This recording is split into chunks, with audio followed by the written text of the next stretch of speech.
Hindi, as a Ayun din jowa, yun, ayun. yung dalaw, yung huli niyang, di ba, nasaksihan mo yung mga huli? Bakit sila naghiwalay? Ano, di ba? Nag-cheat. Alam mo, habang tumatagal, kahawig mo pala si Ate Ano siya, Gay. Si Ate Gay, oo.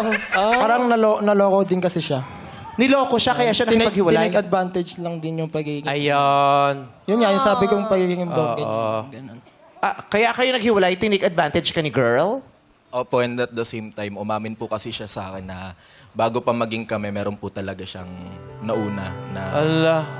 Ano mang masama doon kung may nauna bago ikaw? continuous po yun. Nagsabay. Nag-overlap. Totoo ba yung mga sinasabi nyo? Siyempre, istorya nyo yan. Para malaman natin ang katotohanan. Ano yan? Ay. Kakausapin natin yung ex-girlfriend niya. First time dito sa Step in the Name of Love. Wow. Sino Okay. to? First time. Pero tumakbo siya. Bakit siya tumakbo?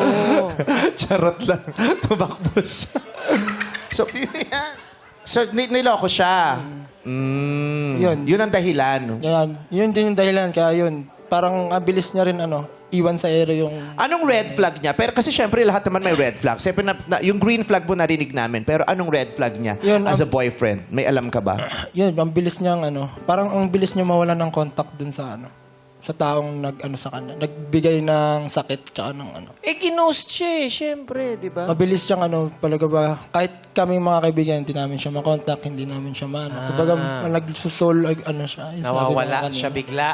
Searching. Parang, Bakit siya parang nawawala? nagsusolo baliw mag-isa. Ganun. Solo baliw. Solo baliw, meron Soul pala. search. Kunyari boyfriend mo siya. Hindi ko kasi maintindihan ha. Kunyari boyfriend mo si Mark, may tendency siyang bigla siyang mawawala. Yung ganun. Hindi siya magpapaalam. Hindi So na. nag-ghost din siya. Pero pag nalaman niya na nasaktan yung sarili, parang... Pag nalaman? Pag nalaman niyang nasaktan Lunukin mo nga yung sarili. pandesal mo, anak, hindi ko maintindihan. Basain mo ng tubig, buo pa yan eh.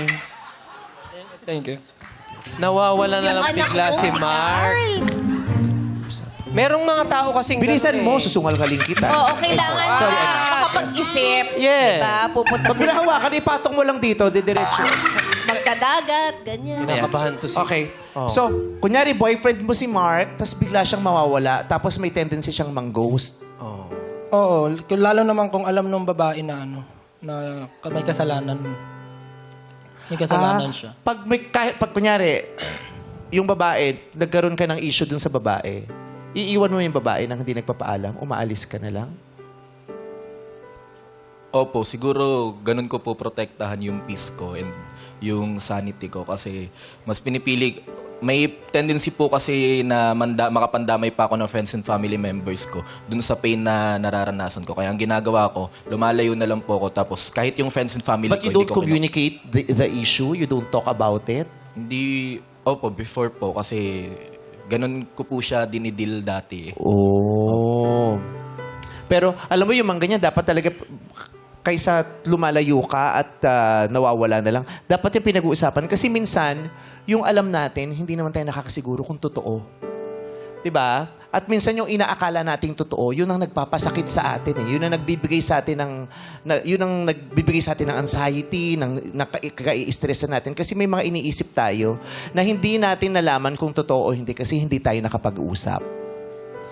Diba? Paano kung mali pala, tapos umalis ka? Diba? Yun ang iniiwasan natin. Kaya dapat yan ako-communicate.